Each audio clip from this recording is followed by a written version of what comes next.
I know Mary's gonna go out. So, it's just all these are just possibilities. I understand.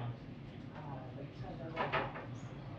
Yeah, they're probably gonna be, oh, it's all that I fast. doubt it. I don't know if Mary's gonna go. Yeah, no, I understand.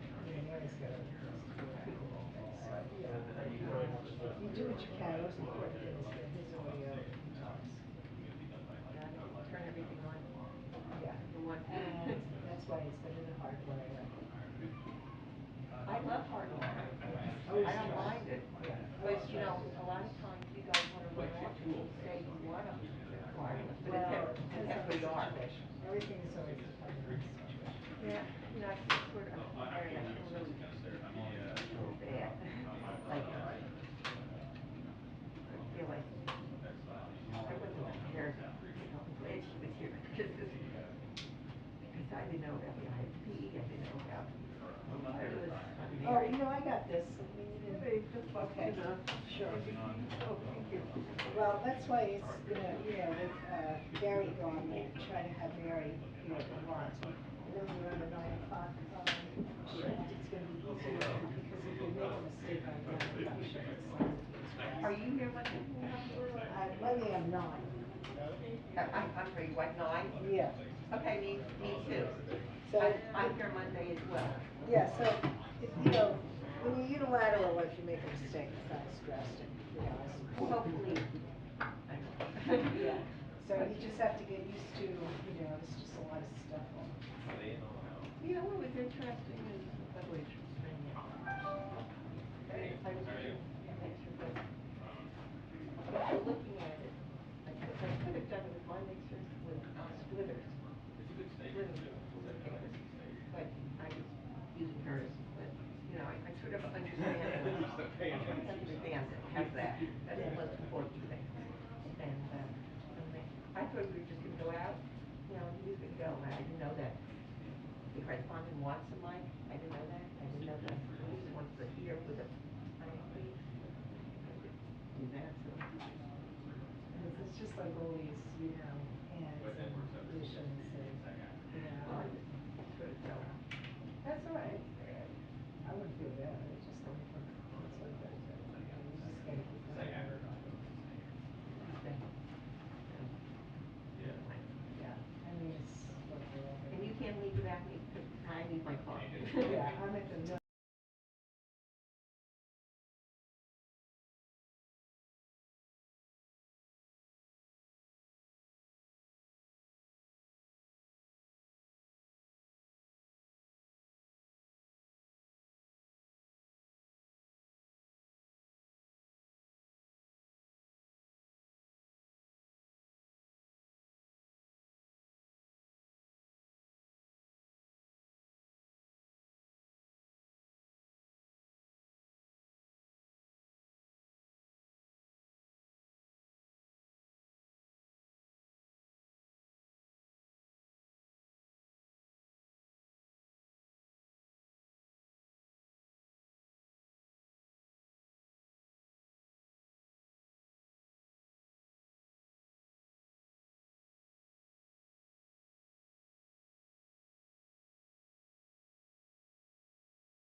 do the translation for us. He's Yes. gonna do the typing.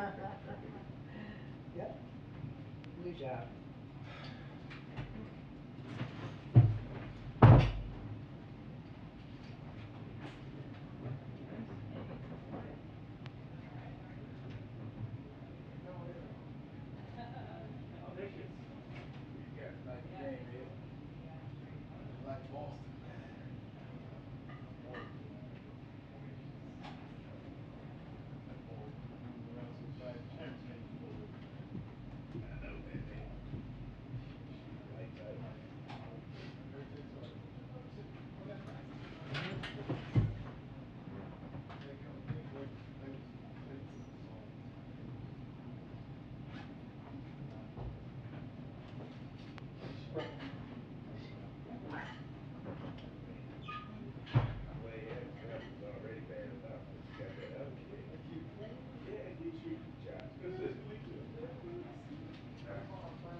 Yeah, that's sweet. That's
fine. Yeah, it'll be how. Yeah. Okay, that sounds great.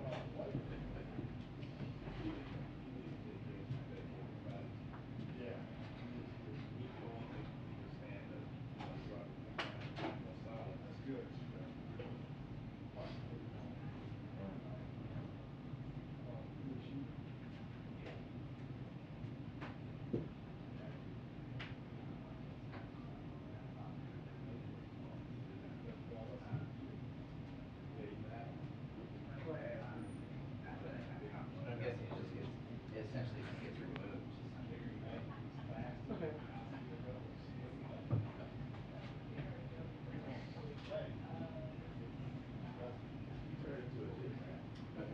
Everything. Okay, that sounds great. All right, I'll get to work on that file. Do you want me to create something or just load it there? Okay. Perfect. Thanks.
was pushed back to 2:45. They don't here. Right? That was my reason was.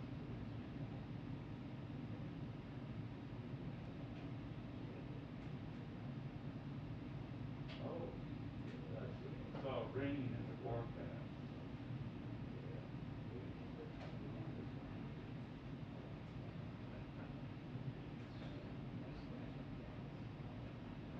If we go outside, it'll be all wet. Yeah, yeah. Yeah, exactly. I guess the jar hit the ground. Yeah, he hit his head too. And Nick, you're raring to go. Huh? You're raring to go? You got a hot question for me? Oh, I mean, it hit his leg. Yeah.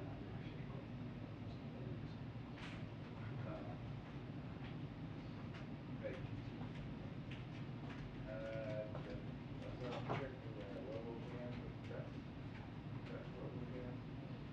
What got it?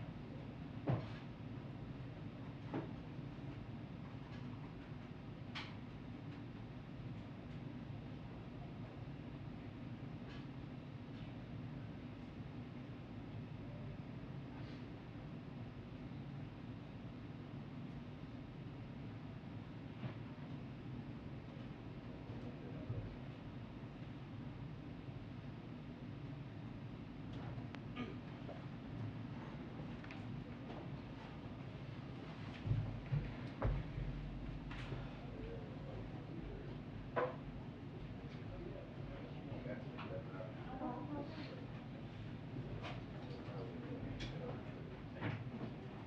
Howdy. Was you able to find anything? What's that contract? Alright, that's it. Alright, so that's it.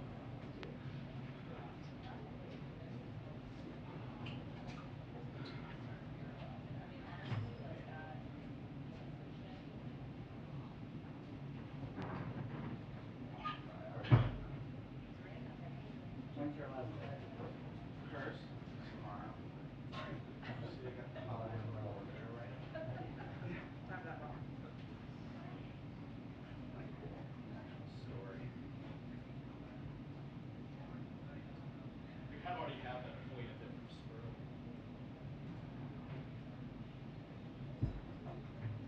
I mean, there was also good stuff I could buy, but I just don't know if we have enough time for that.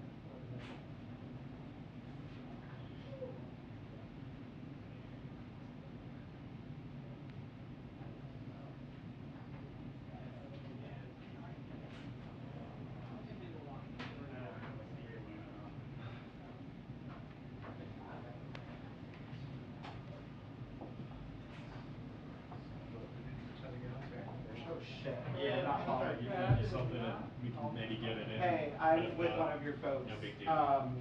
We just need one of the cameras because everything's starting about Yeah.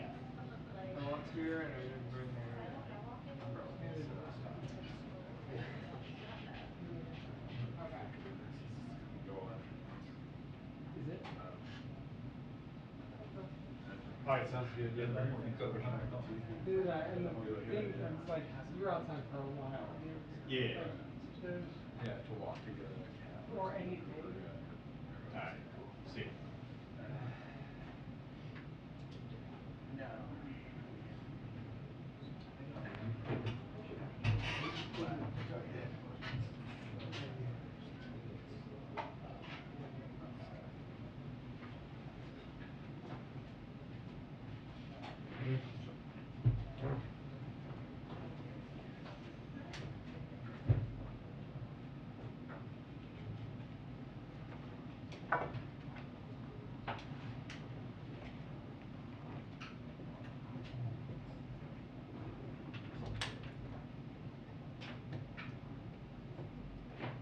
Oh. No, no, no, go, go. I'll just sit here until we, yeah.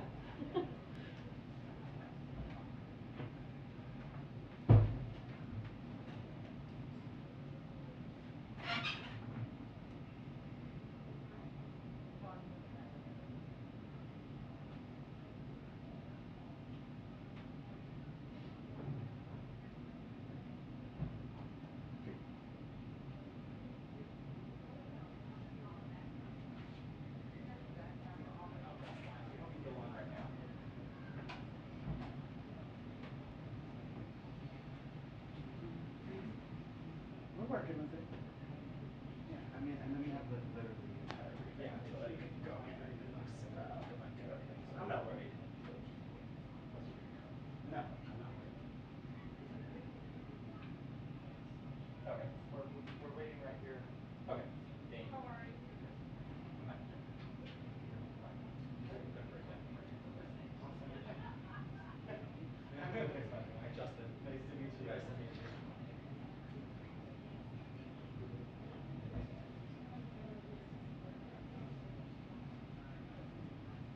Oh, sweet. Yeah.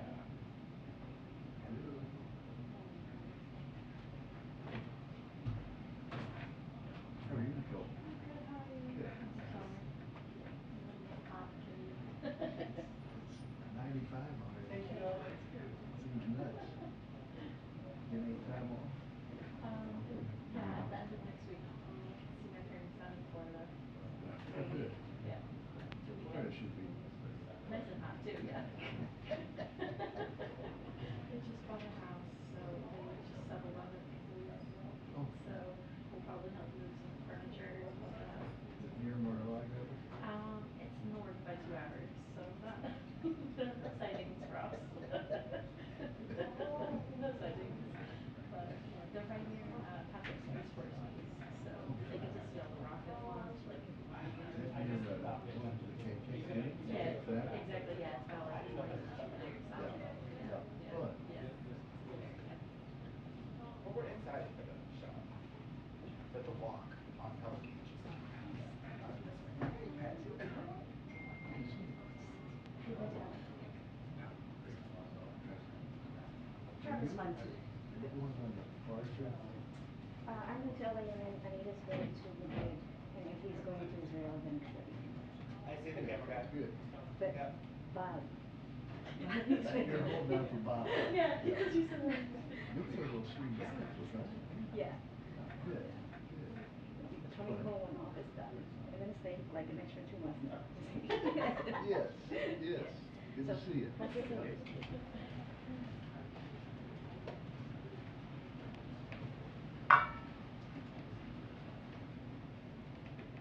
It's starting to rain out there. You're me. Oh, I am Lucas. Lucas. Okay, were you the one that called? Mm-hmm. Well, no, Justin called. But. Justin. Greg, this is new to you. You're part of this special workshop. It's for prime time.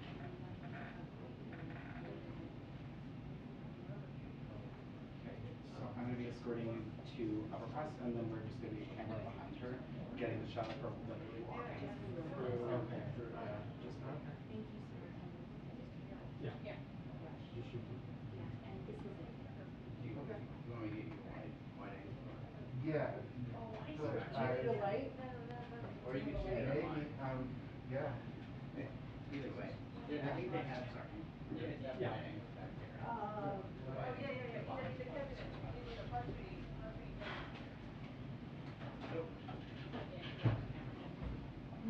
How are you, Phil? I don't think we've met in person. We haven't. Like, Nice to meet you. it was great. You like, No, not for, yet. They're still looking. Did you have fun with that? He's one of my favorites. No, I'm not saying that. Oh, yeah. It's like at that moment where Like, like, they're all new he like birthdays. isn't So do you want to get that? yet, but like He's still young. Didn't even shoot fighting.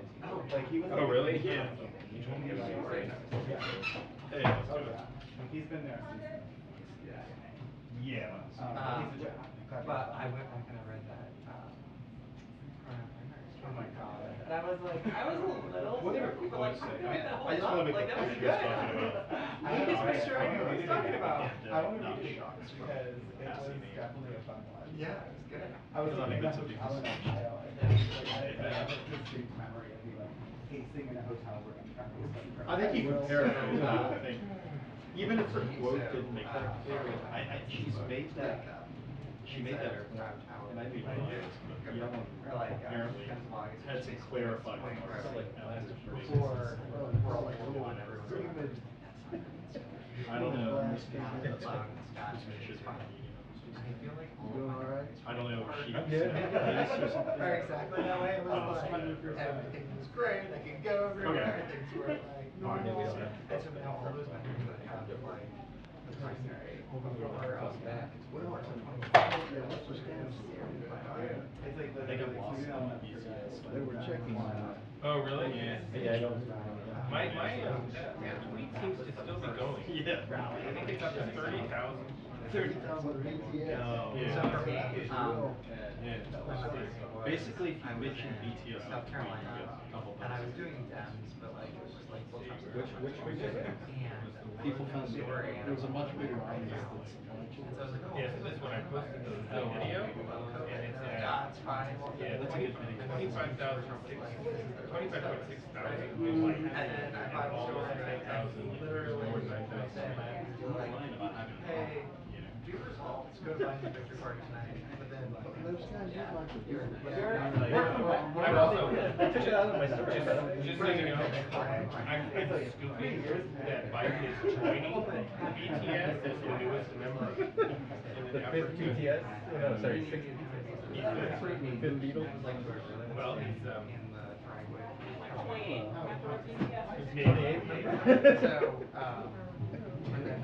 Bid to improve his rating. Yeah, right? Get out of, he says he wants to get out of town. Might have helped with inflation. Go on tour. Holy shit. Yeah, we're definitely not gonna do that.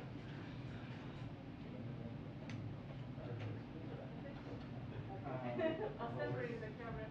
She's in the bathroom, we have to hurry. Okay, they're almost ready.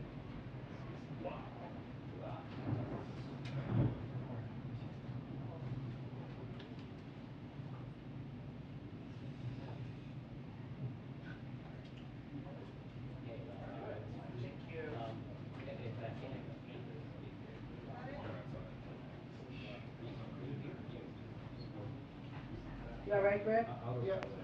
Okay. You got the shotgun? Well, we're working on it. You just do the camera mic. yeah. Just put them all on. I don't know.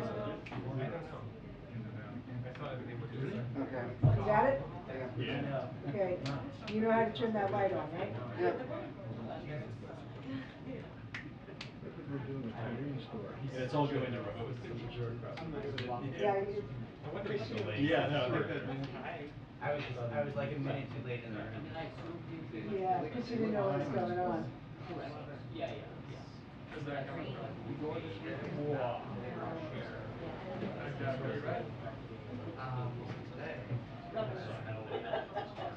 Would anybody like to volunteer?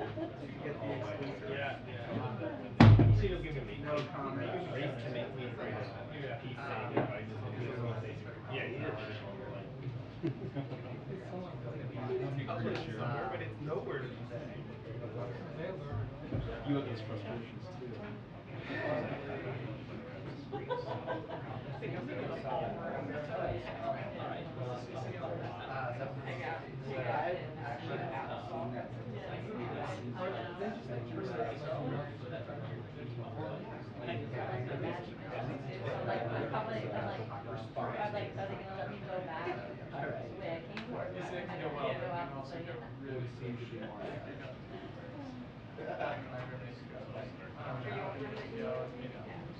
Although you never know. But also when the dual contest.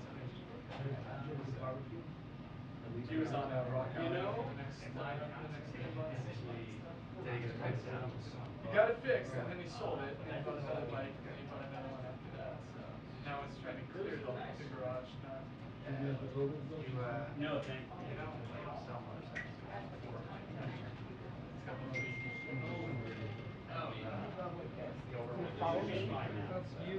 She will come here, and then I need you to come here.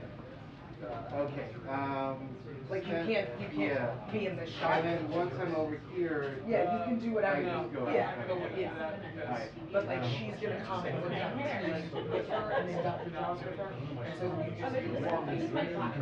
Does that work? Yeah. Let me get a white balance, because the white balance is gonna be Yeah. multiple white balances here. Okay. Guys, my last briefing. Gary's stuff. Just stand right up here. Hi. Good. Mother Nature's crying. You good? Yeah. Okay, So great. this is all for you, Finny. This is all for me. They're filming me. My last day.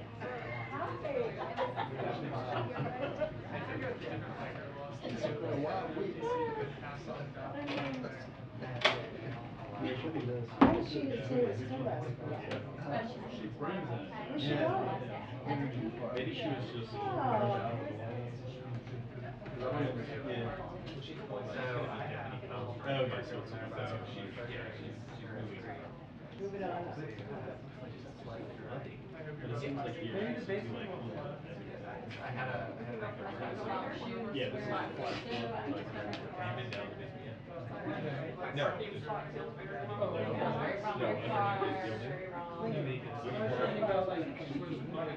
Oh, yeah, no, but we've never been down there. Yeah, exactly. Underneath this 6 hours is a swimming pool. Yeah. And so like, What? I'm okay. Yeah, yeah. Can I kick you? Yeah, you're fine. Bradley was. Tight quarters. Very tight. Years ago. Sorry. That's all right. the trust you. We didn't realize what was going on. Yeah, right.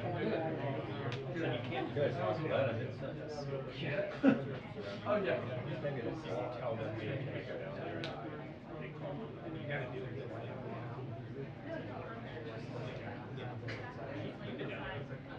Sign your name on the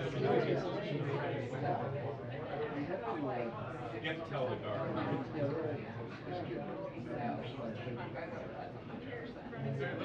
It's just my family. Yeah, right now it's 100%. That's it.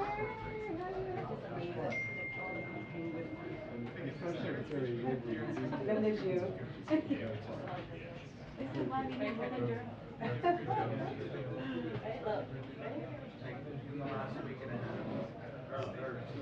We're done. So you're clear. Now we're like. Yeah. Right after the.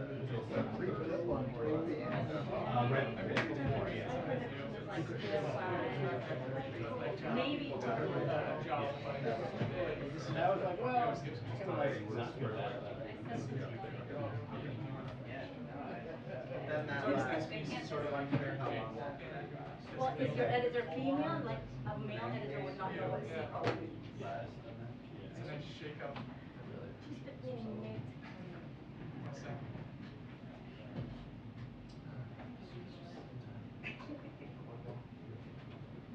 We didn't even get a 2 minute. Always looks exhausted. Just got married.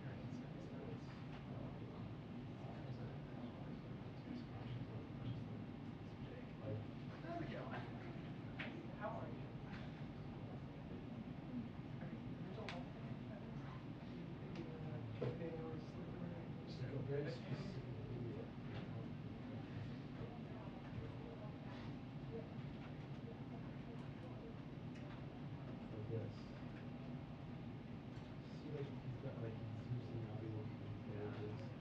I don't think it's that big a deal.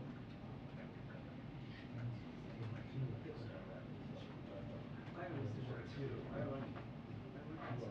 look at my phone, but the phone says it's not. So this is something.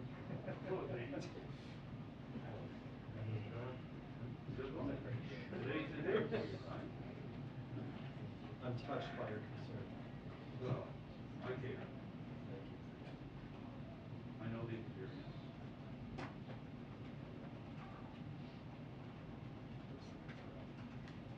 Consider myself fortunate to have a chair. Correct. My photo of BTS got 30,000 likes.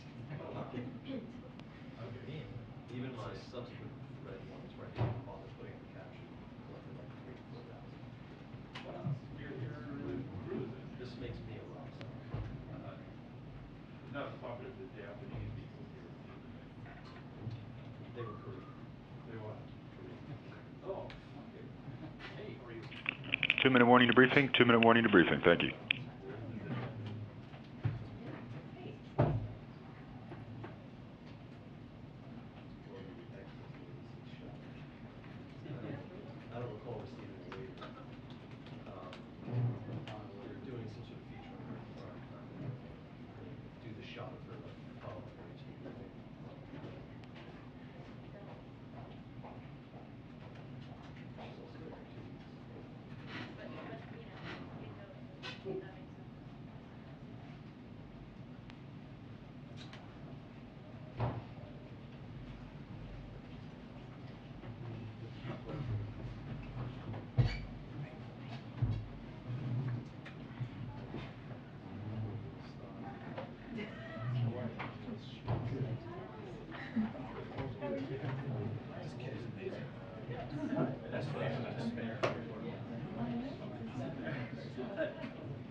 is, yeah, that's fine.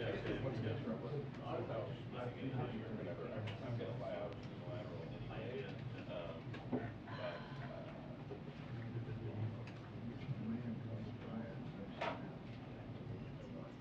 Yeah, do you think I should open it up right now? That's the only reason I'm not gonna be anywhere near you anyway. We'll just defer to you. Yeah, actually, let me take over the AP. Yeah. That's what I mean, just say, you know. Yeah.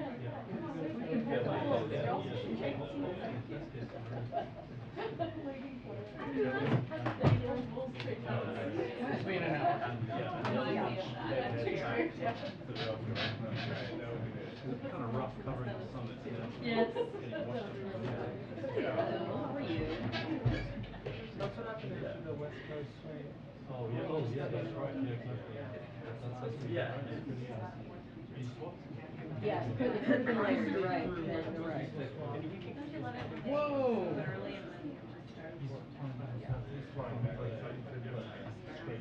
This Friday, the original sign-up said 8 to 10. Wednesday, Thursday, Friday, but clearly like there's events in the evening on Friday, so that was why I went to that.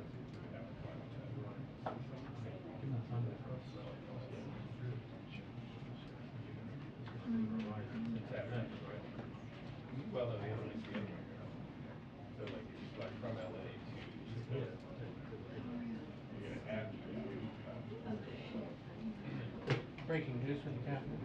Yeah, right. The bus with the door is finally arrived. It's like, it's like. Oh, that is something. Yeah. 5 p.m. 30 years after. He's finally come to grips with it. It's accepted that 2000 was on. He's not gonna live here. It's probably what it was. Hard. No, that's what it was though. Like for a while, he wasn't consenting to its arrival. Is that really true? That's what I've been told at the time. I don't think so. Don't you erase that bus, I might still get to. I mean, Nixon did. It's true. One day there'll be a Biden. I think Cheney's is already there. That was the thing, is that Cheney's got Cheney's there. definitely there. Cheney's got there before Gore's. I don't know, what about Gore? I was like, Rochford, Gore? No, I never even realized it was. Yeah. Yeah, and it needs vegetable takes. Well, I saw it from my colleague who was always obsessed with this, which was Paul Kane. He was always like, no, Gore's not here. PK. That thunder?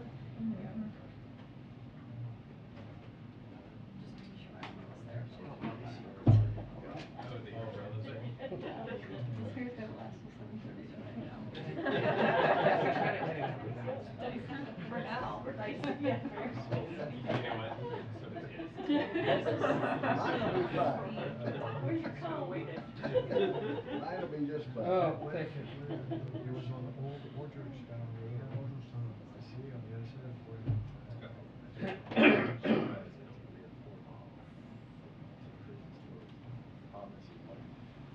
He's always a great boy.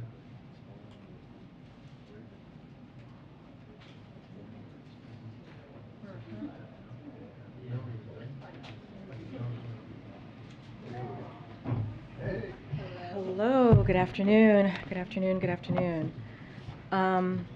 Okay, so today we have Dr. Jha, the White House COVID coordinator. He's going to talk about kids' COVID vaccines. And so he is only going to be here for, he only has about 10, 15 minutes with us, I think 15 minutes looking at the clock. So he's going to open up and then he'll take a few questions and then we'll start the briefing. We have a hard time out at 4 today, so we're going to try and get out of here at 4. Thanks, everybody. All right, good afternoon, everybody. Thank you for having me. It's great to be back. Sorry it's me and not BTS. I want to take some time today to explain the timeline of what's happening with vaccines for our youngest kids, for kids under 5, and what parents and pediatricians and Americans should be expecting in the coming weeks. So as you all know, the FDA is currently working through a rigorous and independent scientific process. As part of that, the FDA's advisory committee, VRBPAC, will be meeting on June 14th and 15th. They will review the data submitted by Pfizer and Moderna for their vaccines, and we expect an FDA decision shortly after the advisory committee meeting. And we look forward to this process playing out. Now, as you all know, because we've been through this many times, the FDA authorization is not the final step in the process. Before vaccinations can begin, CDC must also issue its recommendations. If the FDA authorizes the vaccines, the CDC will have its advisory committee meetings, and ultimately the CDC director will make her recommendations. And we expect the CDC to make its dates for its advisory committee meetings public very, very soon. So let's talk about what we know at this moment. We know that many, many parents are eager to vaccinate their youngest kids. And it's important to do this right. And that's what this process has been all about. So as I talk through the process today, I want to be very clear that I am not here to prejudge the outcome of the process. But the administration is hard at work planning all sorts of scenarios based on whatever the outcome is from the process that's playing out. We've been working very closely with states, with local health departments, with pediatricians, family physicians, other healthcare providers, and pharmacies to get ready. We started with the playbook we've used for rollout of vaccines for other age groups. At the same time, we're building this program to meet the specific needs of this specific age group. We expect that the vast majority of these kids will be vaccinated by their primary care providers. Now, if and when FDA authorizes a vaccine, we'll move from planning to execution. So let me highlight a few things of what that will look like. Now, the good news is we have plenty of supply of both Pfizer and Moderna vaccines to start our vaccination program. And we are going to make 10 million doses available to states, pharmacies, and community health centers and federal entities to order initially. Starting tomorrow, states can begin to place their orders. We have asked states to distribute the initial tranche of doses to their highest priority sites, including those serving the highest risk children and hardest to reach areas. And we've also asked them to prioritize sites that can handle large volumes, such as children's hospitals. We've encouraged states and providers to find ways to ensure that parents have access to these vaccines for their kids outside of normal work hours, because we want to make this as easy as possible for working parents and their families. Now, FDA authorization will allow us to start shipping doses. These doses are specifically formulated for these young kids. These doses will be shipped to thousands of sites across the country. So let me go back and think through the timeline with all of you. VRBPAC meets on June 14th and 15th. We expect FDA to make its decision soon thereafter. Once FDA has authorized, if they have authorized vaccines, we can begin shipping. We expect some of the shipments to start arriving in their destination over that long weekend. Remember, Monday is an important federal holiday, and many doctors' offices may be closed. And we can't ship vaccines until FDA has authorized these vaccines. And vaccinations can't start until CDC has issued its recommendations. So we expect that vaccinations will begin in earnest as early as Tuesday, June 21st, and really roll on throughout that week. Now, it will take some time to ramp up the program and for vaccines to be more widely available. And as doses arrive in places throughout the country, more sites will have vaccines, more appointments will become available. And our expectation is that within weeks, every parent who wants their child to get vaccinated will be able to get an appointment. We will, of course, do our part. We're going to continue monitoring. We're going to ship doses out as fast as possible. We're going to make sure that supply is always meeting demand. And we're going to do everything we can to make it easy for providers and parents alike to get their kids vaccinated. So let me just close with a few words about the bigger picture about the moment we're in. It's been a long 2 years. This is the last group of Americans who have not yet been eligible to get vaccinated. But as we think about getting ready to vaccinate our youngest kids, it's worth noting how much progress we've made. 2/3 of all Americans are now fully vaccinated. Close to 1/3 of all Americans are boosted.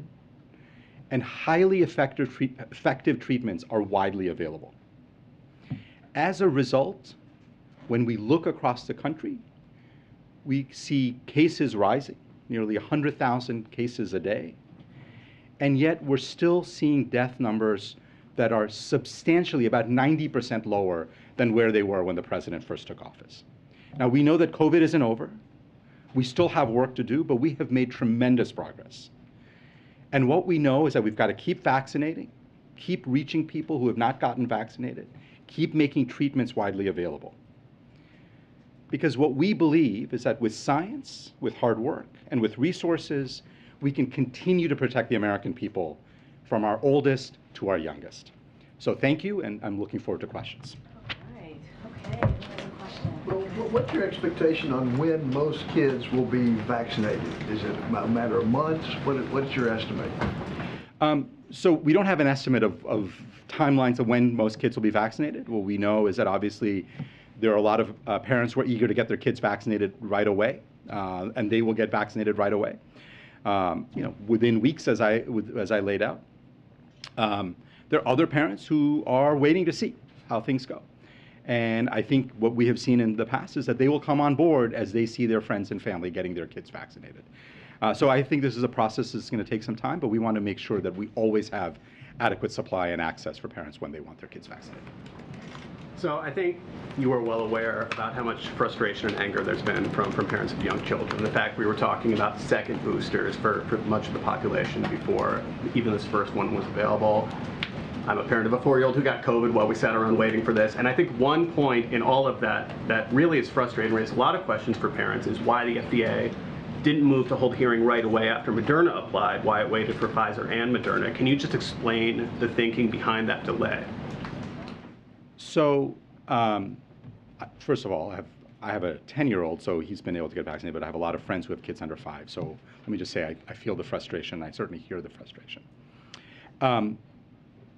Two things. First of all, the FDA makes its decisions on timelines really based on its ability to review the data, to do a careful analysis. And that's what they've been doing. I think they've done that throughout the entire pandemic. If you look at from the early days of the early adult vaccines through this one, they have moved expeditiously. And they have made the determinations of when they can be ready to evaluate and when they can make a decision. The specifics of it, you're going to have to, I think, ultimately talk to the FDA, but I feel like they have moved very quickly to try to consume and analyze a very large tranche of data from Moderna. And look, at the end of the day, we all want to move fast, but we want to get it right. And that has got to be priority number one, and that's what I think the FDA has been focused on. On Paxlovid, do you have any information you can share with us on how much Paxlovid has been used so far and how much is left, and whether Congress or whether the U.S. is committed to completing its purchase of the 20 million courses? I don't have the numbers off the top of my head. What I will tell you is we're getting out about 30,000 prescriptions a day right now. And that's at the end of last week. I don't have this week's data yet. So about 30,000 doses a day. We obviously want to continue to expand access to Paxlovid for any high-risk person who gets infected. We want to make sure they have access to it if they're clinically eligible. The president made a commitment to get 20 million doses, and we remain committed to making that happen. Thank you. I wanted to ask about your COVID testing program, specifically the one that was launched to order COVID tests at home. Can you talk about what the demand has looked like lately now that we're seeing up and down with cases and different than what we saw around Christmas? And what you're doing to preserve supply. I know that these tests eventually expire. What you're doing to preserve supply should there be a big demand again? Great question. So we launched that about 3 weeks ago. I can't remember the exact time, the third round of making tests available. We actually saw quite a robust demand for that.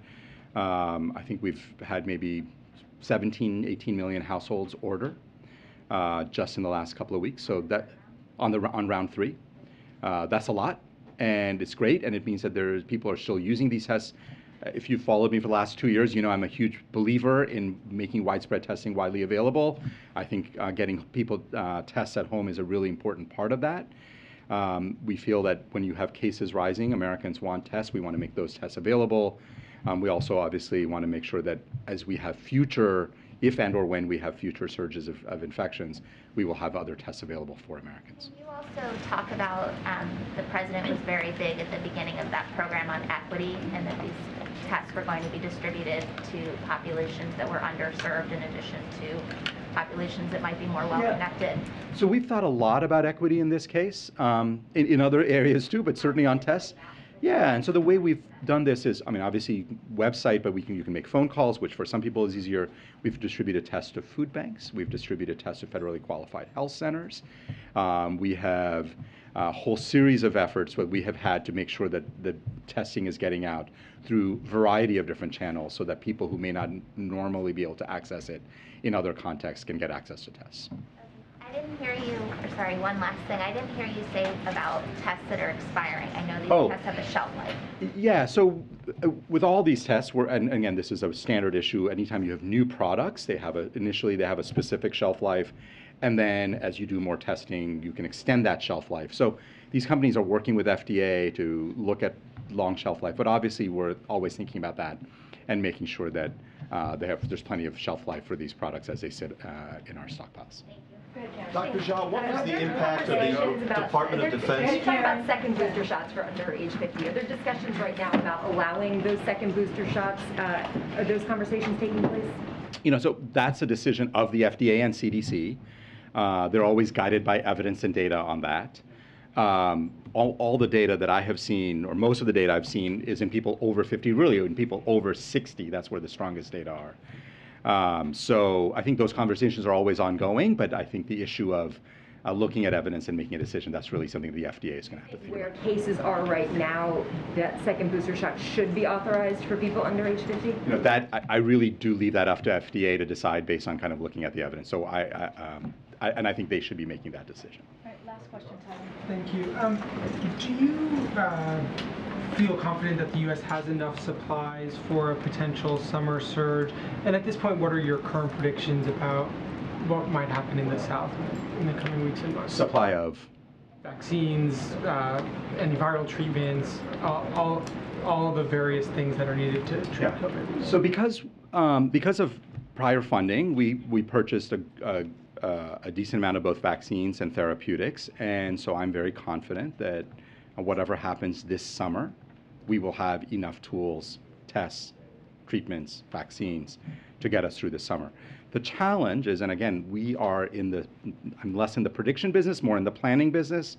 As we plan the fall and winter and look at a variety of different scenarios, that's where I start getting very, very concerned. I mean, if you want to ask what keeps me awake at night, it is that we are going to run out of vaccines. We're not going to be able to have enough of the next generation of vaccines. We're going to run out of treatments, and we're going to run out of diagnostic tests, probably in the late fall into winter if we end up having a significant surge of infections. We don't have the resources to buy those things, and those purchases need to be made now. They cannot be made in the fall. So if you're wondering what is it that really worries me, I think we have the tools for the summer. We will not have the tools for the fall and winter unless Congress steps up and funds us. And based on your modeling that you do in the government and with partners outside of it, what is your sense of what this potential surge might look like, both this summer and then when you warn that supplies might run out in the fall and into the winter? Yeah, so as you know, there are a lot of different models. They all come up with a variety of different answers. And we really look across all of them, and we try to plan across all the ones that we think are reasonable. There certainly are models out there that suggest that we could have a sizable wave of infections in the fall and winter, especially if we don't have a vaccination campaign in the fall and winter, if we run out of treatments, if we don't have enough diagnostic tests. We could be looking at a more complicated situation. So those are models that we look at, we plan for them. Again, as I said, I generally try not to worry too much about predicting what's going to happen and really focusing on planning for a variety of scenarios.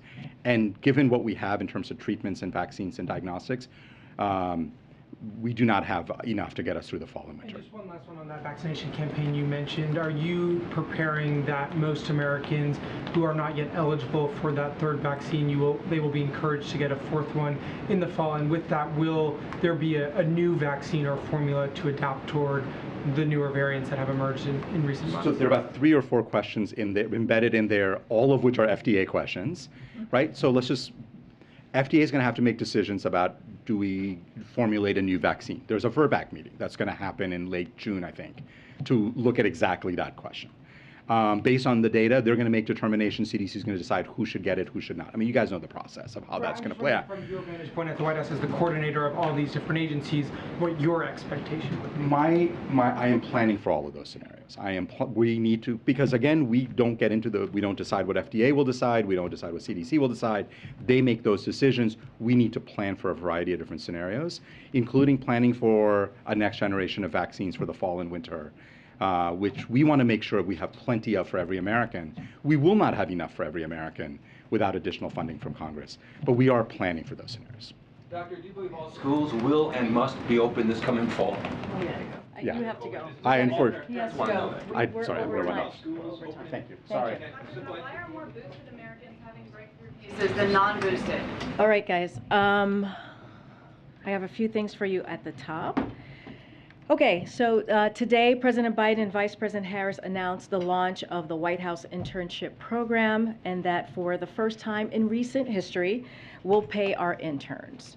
Since the beginning of his administration, President Biden has committed to advancing equity and opening doors by waiting to launch the White House Internship Program until receiving the statutory authority from Congress to pay interns.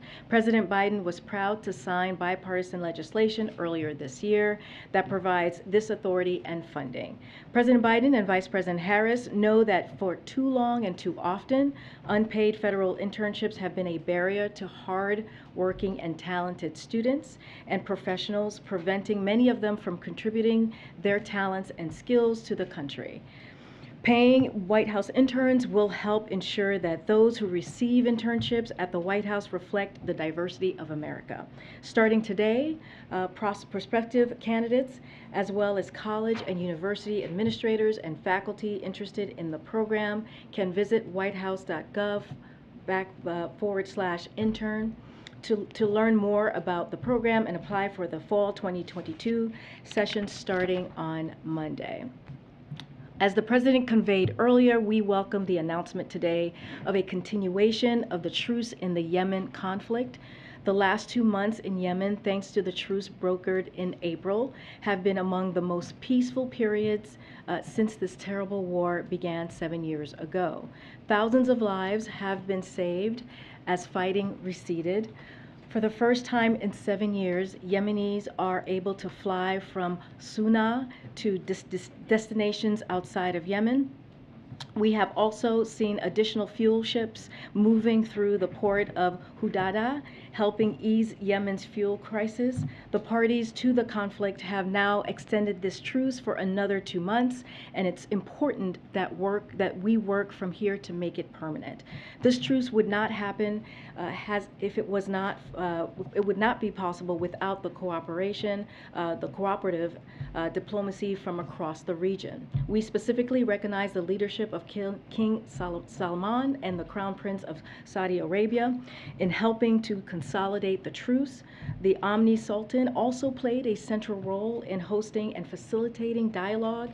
Egypt and Jordan opened their airports to flights from Yemen over the past month, thereby enabling a key component of the truce process. The United States will remain engaged in this process over the coming weeks and months. Ending the war in Yemen has been a priority of this administration, and we urge all parties to move expeditiously towards a comprehensive and inclusive peace process. Our diplomacy will not rest until a permanent settlement is in place, and we will continue to support regional diplomacy to de-escalate tensions and deter threats to our friends and partners in the Middle East region. As the President continues to prioritize reducing costs for families, making historic investments in our infrastructure is a critical component to strengthening our supply chains, moving people and goods more effectively, and ultimately lowering costs on everyday items. This is part of transitioning to stable and steady economic growth for the years ahead. Today, the Biden administration announced over $368 million in grants to modernize and improve rail infrastructure across the country. And Secretary Buttigieg is in Michigan and Mitch Landrieu is in North Carolina to highlight the impact these investments will have on local economies and regional supply chains. Thanks to the bipartisan infrastructure law law, we will see funding triple for the critical rail infrastructure program to $1 billion a year for the next 5 years, which will help strengthen critical links in our supply chains that were weakened by the pandemic. This investment will allow trains to get goods to market faster and cheaper and make it easier for Americans to travel where they need to go. 2 final important announcements that I wanted to make here. As you know, our dear Amanda Finney is leaving us. Though her official title is Chief of Staff, Jen long ago gave her the honor, the title of Mayor of the West Wing. If you know her, and I know many of you do and adore her as we do, you know that Amanda shines thanks to her charisma, her humor, and ability to simply get things done. Whether it's leading our team of wranglers or hiring the best of the best to join our team, I don't know where we would be without Mayor Finney. She is leaving us to serve as Deputy Director of Public Affairs at the Energy Department, and they're so lucky to have her. Amanda has been the heart and soul of this team, and she will be truly missed. We love you, Finney, and we wish you the absolute best. What a time, as you would say. What a time. What a time. Amazing.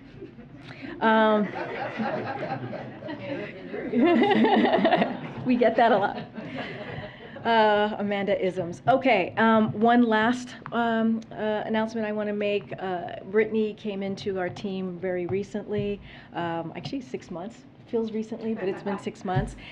We will be bidding her farewell, our dear Brittany Kaplan, who is returning back to the Department of Commerce after completing her rotation as Assistant Press Secretary here in our office.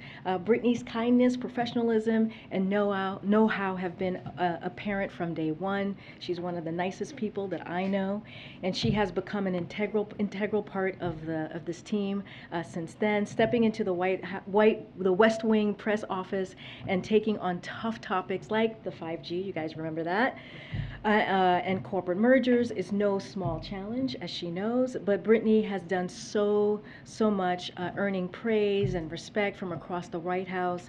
Brittany will be returning to Commerce, as I just mentioned, at the repeated insistence of Secretary Gina Raimondo. I have a story I'll tell you maybe at drinks. I've told Brittany this story about how I was told by Gina to make sure to return Brittany to her many times. Anyway, and why, and it's abundantly clear to anyone who has worked with you, Brittany, how amazing and how much of a star you are, and it's been exciting to see your accomplishments, and thank you so much for spending 6 months with us. I know every day I'm going to be doing these little goodbyes, but I promise we will have a press shop. Not everyone is leaving. Let me make sure I went through everything, and that is it. You want to kick us off? Perfect. I have 2 questions. On the speech tonight, I'm wondering why there's reason to believe that things will be different in Congress, given that we haven't seen action repeatedly. So let me just say, as you guys know, the president is going to give a speech this evening at 7:30. He's going to renew his call for action to stop the epidemic of gun violence that we've seen in Uvalde and in Tulsa and in Buffalo in just a few short weeks. And in too many communities across the country, we see gun violence tearing up our communities, tearing up families. And so reducing gun violence has been a top priority of this president since his first day of office and throughout his career as a senator, as a vice president, and clearly as a president. He has been crystal clear that Congress needs to act. The president has done more through executive action, as you've heard us say, than any other president in their first year in history, and the president has directed his staff to continue to explore additional actions we can take, but we can't do this alone, and it's time for Congress to act. Your second question? Okay, on vaccines for those under 5, can you tell us, is the president satisfied with the pace of the FDA review process? We've already had questions about the frustration among parents. Yeah, I mean, Dr. Jacques talked about this and the frustration of parents, and we know parents are incredibly eager to get this done. And FDA is working rigorously through this process, and it's an independent scientific process. So we do leave it to them, and it is the FDA authorization to get this done. But we know many parents are eager to vaccinate their youngest kids. It's important to do this right, to do this in a safe way, as Dr. Jha was talking about. And so, but the most important thing that we want to make sure we come across, which is why we had Dr. Jha here, is that the administration is preparing. We are prepared. We're working with states, local health departments, pediatricians, family doctors, other health providers, and pharmacies to get ready, as we did with kids that between 5 and 11. So we want to make sure that we get this done swiftly, but also safely, and also follow CDC recommendation. Yesterday you noted that the president, given his history in the Senate, knows well how negotiations over gun reform work, and that giving talks a little bit of space, you think, is sometimes a good strategy, that can help members come to common ground and work through some of these issues. But that hasn't worked in the past, not on this issue, right, given what we've seen in the past. So why pursue that same strategy now if it hasn't worked? Why not have the president play a more direct role in these negotiations now?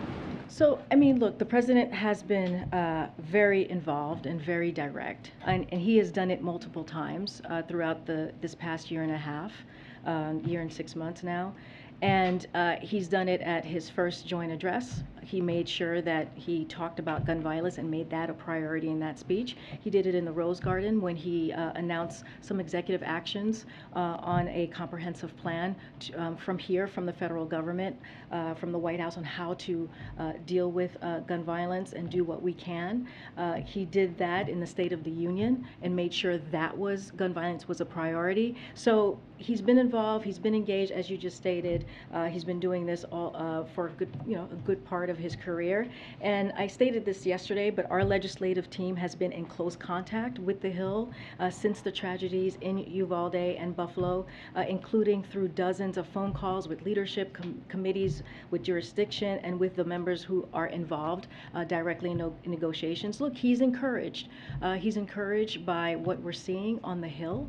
This is the first time in a very long time that we have seen this type of bipartisanship, and he's done this before, as I mentioned. He has beat the gun lobby before, and so tonight you'll hear from him. It'll be basically making sure that his voice is out there and calling to action, and making sure that the American people know that he is still continuing to speak on their behalf, and making sure that we get some action taken. The legislative team is making the calls, is obviously playing a central role in these negotiations, but why isn't the president picking up the phone and making those calls? Like I said, he wants to give it some space. And he's had conversations in the past with groups. He's had conversations with congressional member in this past year and a half, on being very clear on Congress acting. He's going to take this opportunity today at 7:30 this evening, as I just said, so that the American public could hear him directly. But we have to remember the things that we are calling for. When you think about, background checks, expanding that. When you think about, banning assault weapons. These are items that are incredibly popular with the very constituencies that these congressional members represent. When you look at, even NRA members, when you look at Republican voters out there, Americans out there, these are issues and items that we're talking about that should be easy. It should not be difficult to do. We're trying to save our kids. We're trying to save families. We're trying to make it safe for people to go to grocery stores, so our kids could go to elementary schools or to school. And so this is what the president is calling for. And just one more on this. You've said you're looking into possible additional executive actions that the president might take. Do you have a sense of how long that process may take, when we might learn what options are on the table?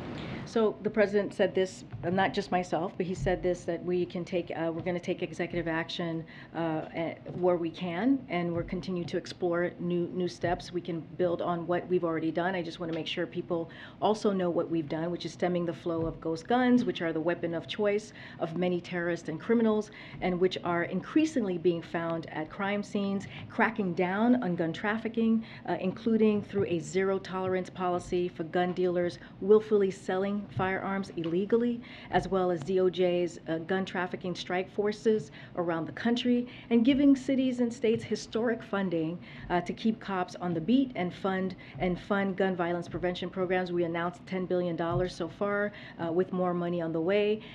Look, we have a team of 13 policy staff working on gun violence at the White House, in addition at numerous staff across agencies, and we're constantly looking for what else we can do. But again, tonight's speech is going to focus on what Congress needs to do and Congress action, because the president cannot do this alone.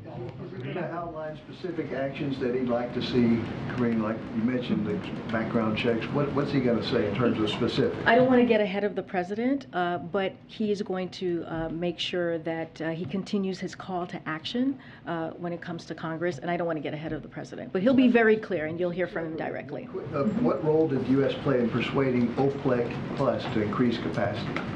That is a decision that OPEC Plus makes on their own. That is not something that we decide on or that we are involved in. As you know, you've heard us say this before, but we do welcome the announcement today, and we welcome the important decision that OPEC Plus made to increase supply by more than 200,000 barrels per day in July and August, based on new market conditions. That's the analysis that they make, right? That's for them again to decide. This announcement brings forward the monthly production increase that was previously planned to take place in September. The United States will continue to use all tools at our disposal to address energy prices measures. Does this development, coupled with the extension of the Yemen ceasefire, increase the chances that the president will visit Saudi Arabia? I don't have anything for you. We don't have anything for you on any trip or plan for the president or any trip to announce today, but I can assure you that what the president is focused on first and foremost is how his engagements with foreign leaders advance American interest. That's as true with Saudi Arabia as anywhere else. Just as he has engaged recently with leaders of ASEAN in Asia, and this week with the Summit of the Americas as it's coming up next week in Los Angeles, the president will look for opportunities to engage with leaders from Middle East region, and I just have nothing to announce for you today. Good. Thanks, Corinne. I have a question on formula, but just to follow up, so can you say whether or not the president will call for anything new tonight when it comes to guns and what he wants to see Congress? I mean, his focus is going to be on making sure and asking Congress to take action, because he cannot do this alone. I do not want to get ahead of the president's speech. Everyone will hear from him at 7:30. But he won't talk about any specific action that he wants to see Congress take? I'm not going. Well, we've talked about that. We've talked about the actions that he wants to see taken. I just spoke about them, which is expanding background checks. He's talked about that. We talked about red flags laws as well. We have talked about banning assault weapons. These are items that the president has been very clear on, has talked about, and also when you think about this, the banning assault weapons has led on, especially when he was a senator. So that is not new. We have made that very clear in all of the remarks and speeches that he has done on gun violence in the past year and a half. This time around, I meant specifically, but on the executive actions, you said you were exploring what he can still do, what still is left. Have you identified anything specific that I don't have anything to announce, but the president has said himself, we're going to explore where we can to see what else we can do on executive actions. I don't have anything imminent to announce. And on formula, did the president have any conversations with any cabinet secretaries or the FDA commissioner once he was confirmed in February about the formula shortage before April? I don't have any meetings to read out specifically on that for you. Look, as you all know, the president spoke to this yesterday, as more abnormalities were seen in supply and sales started to decrease in April, and because people have asked about this, senior White House staff made the president aware of the problem, and this was in April. I don't have any calls to read out for you. Which senior White House staff made the president aware? So as you know, the president deals with issues on a regular basis, and that boils up to him. And it's just there's no specific person that I can call out to you, but it's the regular way that we move forward through the regular channels. I don't have a specific person, but that's kind of how it goes on any issue, not just this one. It goes through regular channels, and senior White House staff usually brief him on different issues. Okay. Yeah, thanks. The speech tonight wasn't on the schedule originally when the day began. Was there something specific that prompted the president to want to speak tonight? Was it the shooting yesterday in Tulsa, or was he trying to say remarks before he went out of town for a couple of days? No, the president has been wanting to have an opportunity to speak to the American people about this epidemic that we're seeing with gun violence. He wanted to make sure that, again, there was space for negotiations, giving space in Congress to the folks who are leading that conversation, and he just felt tonight was the right time to do that. But he had been wanting to make these to have this speech. I know you haven't disclosed exactly what he's going to say tonight that he wants out of legislation from Congress, but is he going to specify exactly? No, but he has. I mean, okay, so but he what has. Wants then. So Yeah. I mean. Be what he talks about tonight? Well, I'm just saying that he has laid out what he wants from Congress. He's been very clear. He did that at the State of the Union most recently. He did that during his comments when we talked about the executive actions for gun violence to reform to comprehensive gun violence recently during the Rose Garden, his first joint Congress address to Congress. So he's done it many times, calling for Congress to act, and he's listed it out. Because he wants to make sure that that his voice is still out there, and that the American people know that he's fighting for them and speaking for them. So this is, as we have said many times, this is a priority for the president, and so this is what we're going to see this evening. That's why we're doing it at this time. Corinne, so continuing on that topic, I'm still a little confused. So on the one hand, you've said that he supports and wants an assault weapons ban, universal background checks, and red flag laws. That's not the conversation that's largely going on up on the Hill. The Hill, to the extent that there are discussions, members on both sides have said they are not engaged in active negotiations over an assault weapons ban or universal background checks. It is much more modest than that. So I guess the question that we're all asking is he going to, and I think you used the word renew at the beginning, is he going to repeat his demand that Congress pass a universal background check bill, a ban on assault weapons and red flag laws, or is he going to lend his voice to the more modest gun control efforts that are actually underway on Capitol Hill? Those are two different things, and I don't know that you can do both at the same time, or maybe you can do one and say, but if that doesn't happen, I'm happy with the other one. I guess we think we can do both at the same time, right? The president has been very clear in laying out his key priorities. He has done that for a year and a half. Expand background checks to keep guns out of the hands of criminals.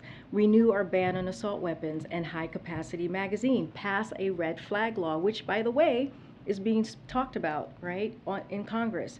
Confirm Steve Dettelbach to lead ATF. That is something that we have talked about, and Congress is dealing with that, and we are very optimistic that he will be confirmed. So those are just listed out a couple of things that are very much a reality. Look, the president has been very clear. Congress needs to act. They should pass legislation so president can sign it into law. We are seeing something right now that is encouraging. The process is still happening. Negotiation is still happening. We do not know what it's ultimately going to look like, but that doesn't mean that the president can't call out his key priorities. That doesn't mean that the president can't list out what he thinks is needs to happen so that we can actually deal with this epidemic. So we should expect him to repeat that demand. He's repeated many times. I think what I'm saying is I don't want to get ahead of what the president. No, I haven't. I said he's going to call Congress into action. He has talked about these things over and over and over again. The president is going to speak for himself. That is all. We've said this before. When you guys have asked us, can you please give us a preview on the speech? many times we say, we want the president to speak for himself. That is not new. That is not new here. That is exactly what I'm saying, but you know his key priorities. He's been talking about them. Okay. I have a question more here on strategy. You said the past couple of days that the president wanted to give space for Congress to work through the negotiations on their own, and that he would only get involved when he felt it would be helpful. Tonight he's giving a speech in prime time. Yeah.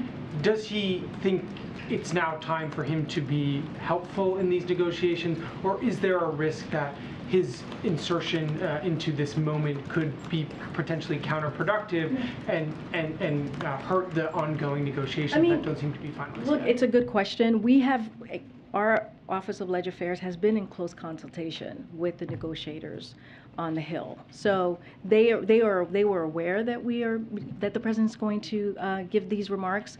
We talked to them. We had consultation with them. We consulted with them about giving these remarks. So that is not an issue. That is not a problem. The president wanted to make sure that the American people heard from him directly. This is a speech that he has been wanting to make, and that's what he's going to do this evening. And so there is a careful consideration here about what he might say to not interfere with any No, I'm not saying that.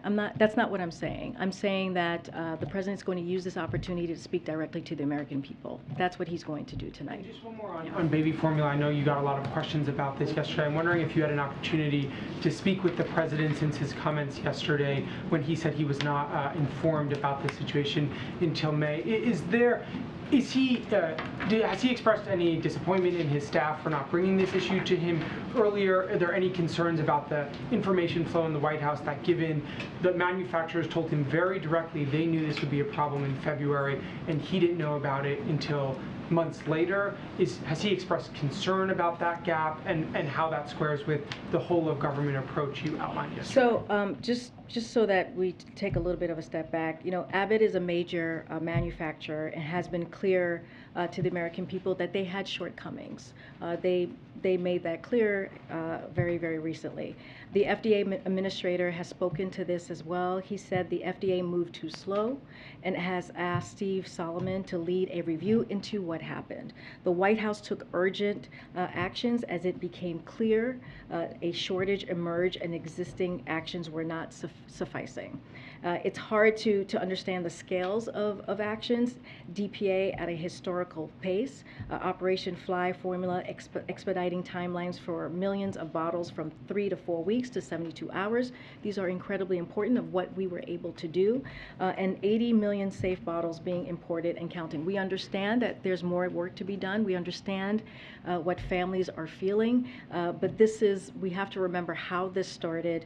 We have to also remember what the FDA administrator said as well. He has spoken to this, and so this is something that we're going to continue to work on. Right, but that doesn't answer the question about when the president was informed and whether or not he is satisfied with the staff not telling him about what has become a major problem. Well, he spoke to when he was informed. He spoke to that yesterday, which was in April. And you're asking me about the process and is he disappointed? Look, again, I'm telling you, the administrator of FDA spoke to this. They moved too slowly. He said that Steve Solomon is going to lead an after-action review on what happened. And when the shortages emerged and actions by the FDA and USDA did not suffice to prevent any consumer impact, the White House led urgent emergency administrative-wide action with FDA, Fly Formula, as I just mentioned. But that's the FDA administrator, that's not the president. Those are two different No, but I'm telling you the process. I'm telling you what happened. I'm telling you that the FDA moved too slowly. I'm telling you that this happened on the side of Abbott. And what FDA tried to do at first was they called out Abbott for safety concerns, right? The most important thing here is that we have to make sure that babies have safe formula. We have to make sure that American families feel comfortable. So FDA did their part here, but he also admitted that they moved too slowly. And once we saw that the supplies were not meeting the demand, we acted. We took urgent action. So that is the way that it happened. That is the way the timeline was laid out, and so that is. You may not like my answer, but that is the way that we see it in answering your question there. Go ahead. Is the president expecting his audience tonight should include those negotiators who are working on, members of Congress who are working on this? Is he directly trying to speak to them, or are you saying his audience is the broader public? I think, look, I think the speech that he's making, yes, it's to the American public. Why we're making sure that we're having it this evening so they can hear directly to the American people. But it's also a call to action to Congress as well. You know, but again, we have been in constant communication. Dozens of calls have been made with members in Congress, including negotiators from the Office of Leg Affairs, and that has been happening for the past couple of weeks. So we have been communicating with them and making sure that we get a sense of what's happening and how we can be helpful. And have you read the remarks yet? Have you seen the president's text? I've seen draft of the remarks, but again, this is for the president to speak to. I do not want to get ahead of what he's going to share with the American public and what message he wants to send. I think following up on what Michael said is, I'm trying to get a sense if the president is trying to help close a deal and get something accomplished with Congress, or if he's going to restate what he could say on any day, a position he's held for decades, or if he's trying to get this moment to produce a legislative result.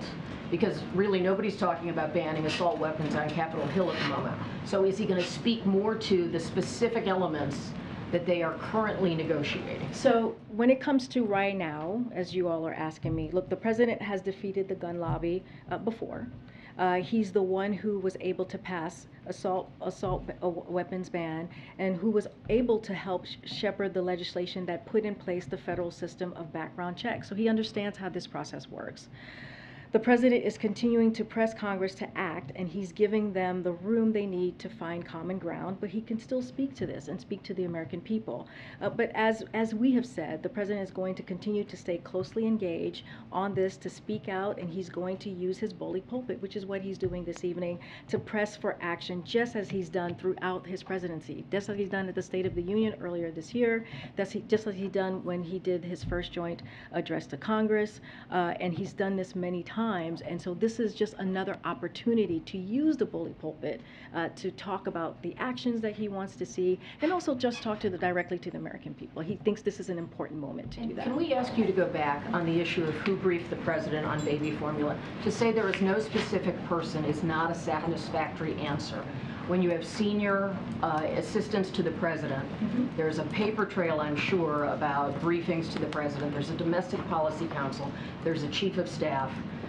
At some point, we need to know who would have been the most likely person to talk to him about. I think what I'm trying to say, there's so many issues that come up that is presented to the president. As you know, you've covered many administrations, and there are just regular channels that happen that go to the president. It looks like it's evasive to not have the most senior people in the White House willing to say, I had a conversation with the president about it, or we talked about it in this context or that context. And we're also all reporting on the consumer side of it, of what you're doing, putting out and trying to get information. But we're also trying to understand the information flow in this White House, and it's important for us to get that answer, which is why we're going to keep asking it until we get that answer. No, you have every right to keep asking. That's why I'm here. Look, really, Kellyo, he's briefed on countless priorities. He is the President of the United States. There are regular channels. He is briefed by his senior White House staff, and that is just the process that we have. Chief of staff, then? I'm not going to confirm who it was. I'm just letting you know that there are regular channels that we use, and you know, it's senior White House staff that elevate issues to him when the time comes, and they're just regular channels. And that's what I have for you to share there. Okay. Thanks, Corinne. Yep. If the president thinks that Congress must act immediately to end this epidemic of gun violence, is he going to bring any of the key players from Capitol Hill to the beach with him tonight? Oh, okay.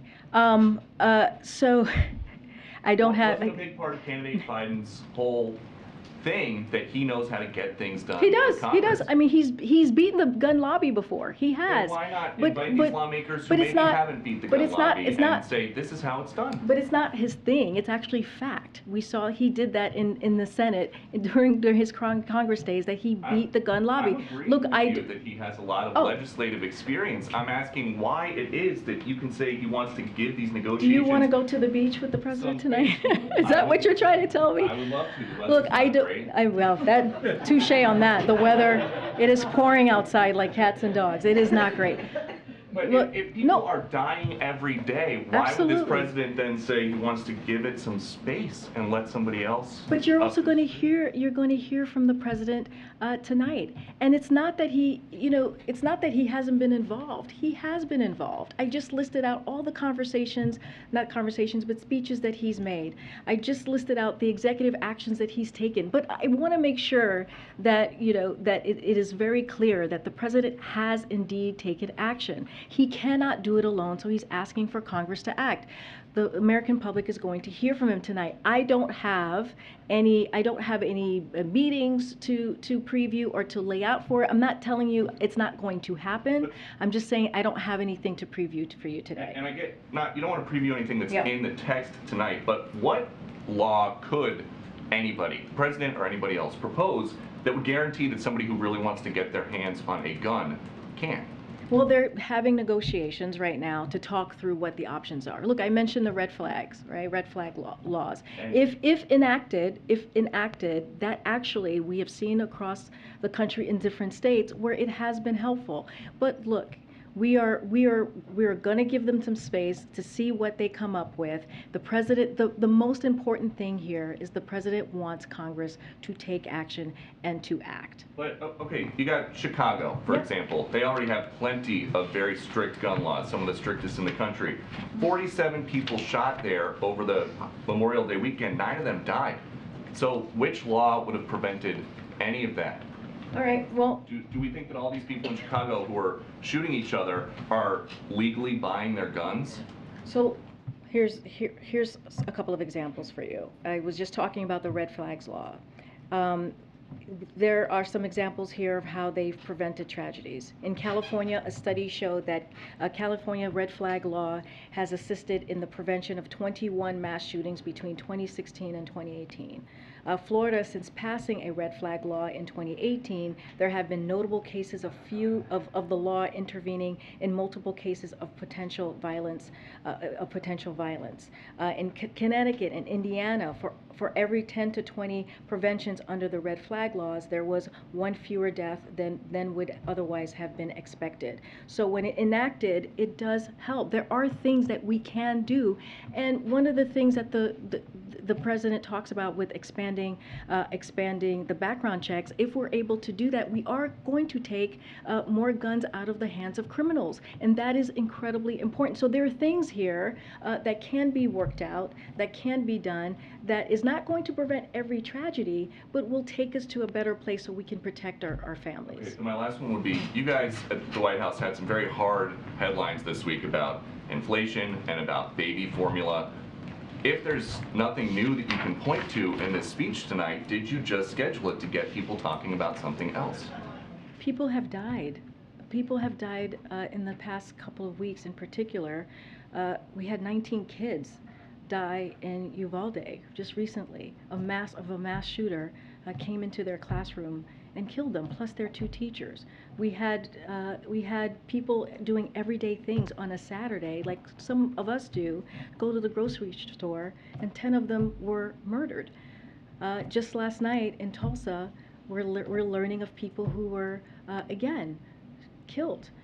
So this is not about politics. This is not about partisan politics here. This is something that he has worked on since he was a senator. This is very important and real for the president and for the grieving families that he has met with, sadly, in the last 2 weeks. So this is an opportunity, again, to call for action, to get Congress to move. And,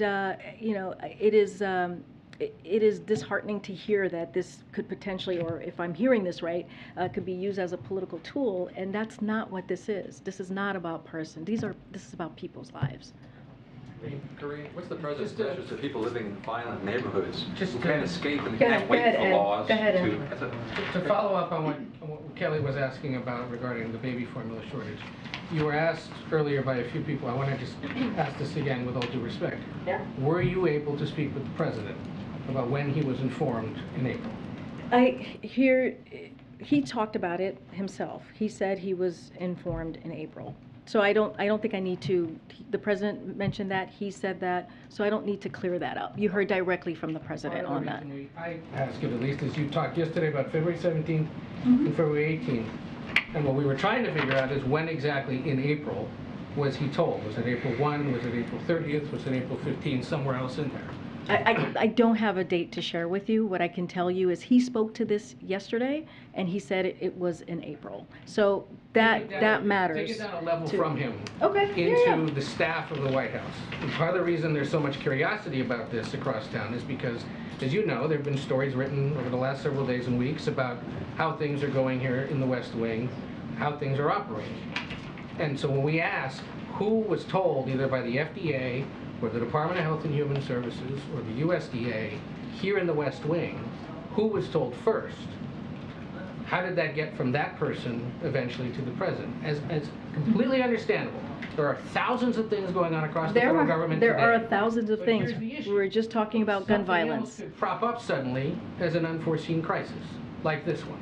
And so we're trying to get a sense of how do things operate here inside the West Wing and how they eventually rise to the level of presidential involvement that then lead to things like invoking the Defense Production Act 4 or 5 months after the initial flags were raised. So, Ed, the president was briefed through his regular channels, as he is briefed on countless priorities that the president of the United States has to deal with. There are countless issues, countless priorities that I talk about here all the time, every day, about different priorities that we have to deal with, whether it's the economy, whether it's COVID, whether it's climate change, whether it's foreign policy issues that we have to deal with and assess.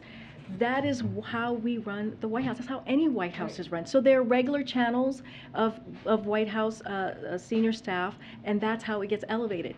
You're asking me for specific names. I am telling you how the process works, and I'm telling you how it goes from White House staff to regular channels to the president. Part of why this is intriguing is because we know from what you've said, from what your colleagues have told us, from what we've learned in our reporting over the last year and a half, is that he's a voracious consumer of information from across the federal government, and whenever he gets briefed on something like this, he asks a lot of questions. And he usually puts it to the staff to come back with him with some solutions or some answers to these questions. So the idea that he was told about this in April, and then it didn't get elevated until mid-May, when Congress and when the press started raising bigger questions about this, begs the question of, well, then what happened in April when this very curious, very detail-oriented president in briefings would have been told about it, and when steps were taken that are now underway. That's part of what is so intriguing and curious about this situation, and why we're so desperate for information, because normally in these situations we're told, oh, well, here's what he wanted to know, and here's who he tasked with doing it. But we're not getting that this time. No, look, we've laid out timelines over and over again. Well, you gave us 2 dates. And then tell us generally in April he was told about it. Okay, so by late, let me try again. Let's try this again. By late in April, sales were going down and shortages were appearing. So that is what we learned in late April. And since then, through May, across the administration, we've aggressively invoked the DPA and used it 3 times, as you just mentioned, and that's because of the president's leadership. Launched Operation Fly Formula, again, because of the president's leadership. Secured 80 million safe infant formula bottles from other countries, and cut red tape and issued WIC waivers in all 50 states. Because that's what happened in April that triggered our involvement in the way that we did throughout May in doing these 4 very specific things. Look, USDA, they took immediate action But USDA and FDA cut red tape and increased supply. A reminder, there was more supply on the market after the recall than prior. That didn't happen by accident. So these actions were designed to bridge demand while Abbott worked through its safely open and manufacture a product that met FDA's gold standard. So they were acting at USDA, FDA were acting from the moment that the recall happened. But again, the sales were going down and shortages were appearing in late April, and that's when That's what he was told? well, he said in late April, right? And this is He said April. in April. I'm sorry, in April. Okay, he said in April, in early April. The point that I'm making is what we started to see in April where sales were going down and shortages were appearing. And when that happened, we triggered, the president made sure that the DPA happened, the Operation Fly formula happened, and that was our focus there. And we wanted to make sure we got as much supply out as possible because, again, we saw the sales were going down. Real quick on some of the Americas, I know you said the invite list is coming, there's still some time left. Countries that have been invited, whoever they are, we'll find out about that later, have they been told what's on the agenda for that summit next week? So, do they know why they should come to Los Angeles? So we're still giving our partners time to decide. So to answer that question, but you know, as you see from press reports, there have been quite a few heads of states who have confirmed via their own announcement. But again, you know, I always bring this back because what's really important is about next week is that the people from around the region are gathering together to address the core challenges facing the people of the hemisphere, right, including economic prosperity, climate change, migration crisis, and the COVID-19 pandemic. So there is an array of issues for the region that we are going to discuss. These are priorities. These are incredibly important, and that's what you're going to see for next week. And others will confirm if they're attending. We're not going to do that until we have a final list and give our partners opportunities to decide. You're right, your time said you were going to wrap. Oh, my Final gosh. question. Okay, go ahead. Karine, the jobs report's going to come out tomorrow morning. The ADP report that came out came in much lower than what economists had projected. Are you guys expecting a less than optimal jobs report tomorrow? And you know, usually the president speaks on the economy on jobs day. Is he going to do that even though he's going to be in Delaware? So I don't have anything. We don't have anything to preview for you for tomorrow. Our day ahead or daily guidance is going to be coming out in a couple of hours. I don't have an estimate for you and haven't seen the numbers as clearly. But what we can say is that as we transition to this new period of stable, steady growth, we aren't looking to see blockbuster job reports month after month like we have over the last year, but that's a good thing. That's the sign of a healthy economy with steady job growth, rising wages for working Americans, everyday cost easing up, and a shrinking deficit. That stability will put us in a strong position to tackle inflation. And in the short time since President Biden came into office, we have had record job numbers, record job creation, I should say. The unemployment rate is near historic lows, and the number of Americans on unemployment benefits is down from record highs to this historic lows. And that's something that's really important that we want to make sure that the American people know what we've been doing. Okay, we're gonna go. We're gonna go. It's 4 o'clock. Thanks, guys. Thank you.